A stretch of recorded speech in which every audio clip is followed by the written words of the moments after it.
चलने का नाम जिंदगी है। जीवन गतिशील है, गतिशील मय है। जैसे गाड़ी को ना चलाया जाए, मशीन को ना चलाया जाए तो मशीन अच्छा होते पर भी बिगड़ जाती है। उसी प्रकार से हम सबकी भी जीवन भी एक गतिशील जीवन है। चलते रहना, कुछ करते रहना। इसके बावजूद भी कुछ ऐसी परिस्थितियां आती है जो चलते चलते ही गाड़ी रुक जाती है। इसीलिए किसी ने बहुत सुंदर पूछा है, कहा है, बहुत मैं सुना, अच्छा लगा। आदमी दौड़ता है, लेकिन दौड़ने से उसको अच्छा सुख चलने में मिलेगा। ज्यादा आराम दौड़ने से ज्यादा आराम चलने में है, और चलने से ज्यादा आराम बैठने में है। चलने में भी थकान आती है, तो चलने से ज्यादा आराम बैठने में है। और बैठे बैठे भी लोग थक जाते हैं, कब तक बैठे रहेंगे। अभी यहाँ सत्संग हो रहा है, बहुत बैठेंगे 2 घंटा, और बैठेंगे 3 घंटा तक, उसके बाद फिर बैठे नहीं रहेंगे। थोड़ा पीछे जाकर के लेटने का मन करेगा, या थोड़ा आरामदायक कुर्सी मिल जाए तो वहां बैठ जाए। तो पहला चलने दौड़ने से ज्यादा चलने में आराम लगता था। चलने के बाद थोड़ा बैठ जाएं, क्योंकि चलते चलते भी थकान हो जाती है, तो थोड़ा बैठ जाएं। बैठने के बाद थोड़ा लेट जाएं, ऐसा मन करता है। तो चलने से बैठने में आराम है, और बैठने से ज्यादा लेटने में आराम है। अभी बैठे हैं हम, थकान लगेगी तो लेटने का मन करेगा। लेटने के ज्यादा फायदा आराम किसमें मिलेगा? सोने में। क्योंकि आदमी थोड़ी देर तक लेट सकता है, ज्यादा लेटे रहेंगे तो नींद आ जाएगी। तो लेटने से ज्यादा सोने में आराम है। और सोने से ज्यादा किसमें आराम है? कभी एहसास किए हैं, अंदाज किए हैं? लेटे हैं, लेटने के बाद भी सोने में बड़ा आराम है। नींद लग जाती, कितना अच्छा लगता है। 6 घंटा, 8 घंटा, 10 घंटा की नींद भी बहुत ऐसी लगती, छूटी, अरे इतनी जल्दी सुबह हो गई। तो लेटने से ज्यादा आराम सोने में है, और सोने से ज्यादा आराम मरने में है। मरने की मरने का जो एहसास होता है, या मरने का जो आराम होता है, बड़ा लंबा होता है। इसलिए हमारे संत लोग कहते हैं, क्या है, नींद एक छोटी मौत है, और मौत बड़ी नींद है। इसलिए तो किसी ने बहुत सुंदर कहा है, मस्त राम मुर्दे से बोला, मुर्दा कुछ बतलाओगे, मुर्दे में से मुर्दा बोला, मर जाओ सुख पाओगे।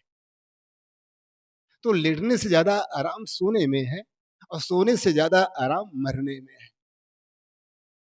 वो कौन सी मौत? सदगुरु कबीर ने भी कहा है, जेहि मरण से जग डरे मेरो मन आनंद, कब मरी हूं कब पाई हूं पूरन परमानंद। तो क्या कबीर साहब मरने के शौकीन थे? क्या उसको जीते जी आराम नहीं मिल रहा था? क्या जीते जी आनंद की प्राप्ति नहीं हो रही थी? मरने पर ही आनंद की प्राप्ति होती है।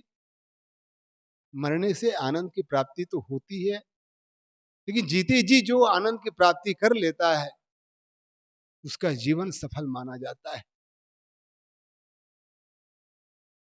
यहाँ मरने की बात क्या है? मरने की बात है अंत ममता का मार लेना। जे प्राणी ममता तजे तजे लोभ अभिमान, कह नानक सुन रे मना सो मूरत भगवान। वही भगवान रूप है, वही सच्चिदानंद है। सच्चिदानंद भगवान जिसको हम बाहर खोजते हैं, वो बाहर है कि नहीं ये पता नहीं,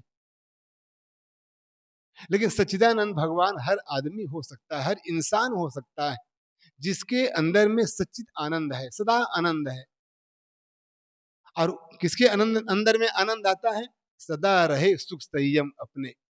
जो आदमी अपने आप में संयम में रहता है, वो सदैव सदा आनंद में रहता है, सदा प्रसन्न में रहता है। और जिसके अंदर में संयम नहीं है, न खाने में संयम, न देखने में संयम, न बोलने में संयम, न चलने में संयम। इसलिए गोरख महाराज ने कहा है बहुत सुंदर, हड़क हबक न खइबा ठबक न चढ़िबा, धीरे धरिबा पाऊं। संतों की रहनी बड़े विचित्र है।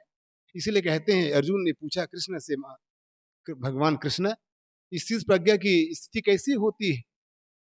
जो स्थित में प्रज्ञा, जो जो जो ज्ञान में स्थित होते हैं, उसकी स्थिति कैसी होती है?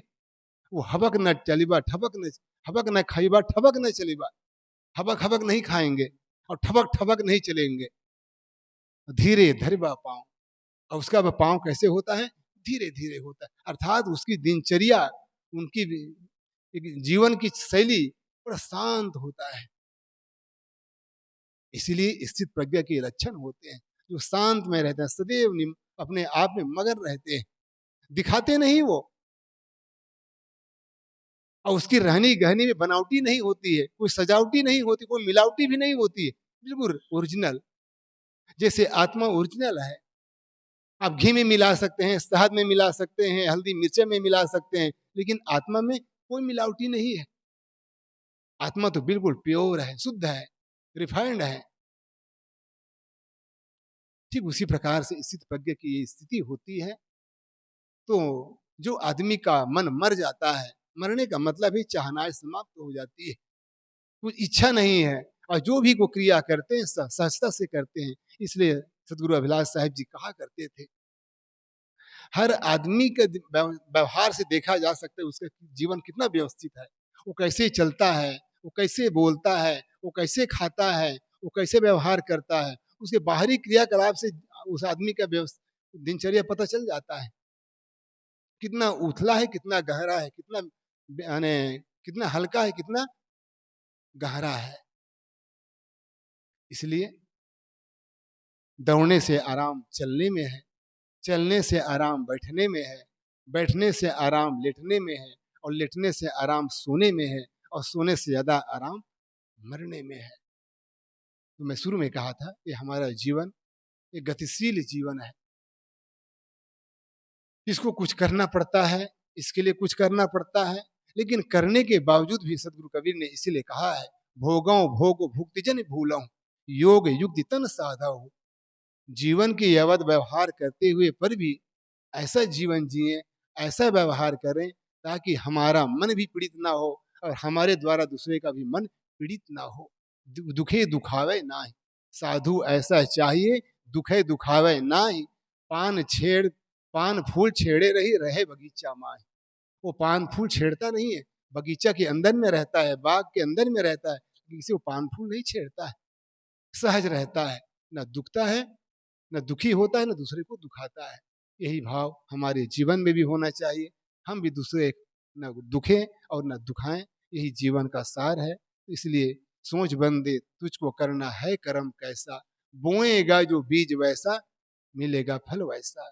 इसलिए हम सबको भी हमारा कर्म, व्यवहार कर्म हो चाहे अध्यात्म कर्म हो, कर्म तो दोनों में है, चाहे व्यवहार का कर्म कही चाहे अध्यात्म का कर्म, दोनों कर्म, कर्म बिना जीवन का गुजर नहीं होता है। इसलिए कहते हैं ना, आज सुन रहे थे गुरुजी जी के प्रवचन में, एक कर्म सन्यासी होता है, एक कर्म योगी होता है।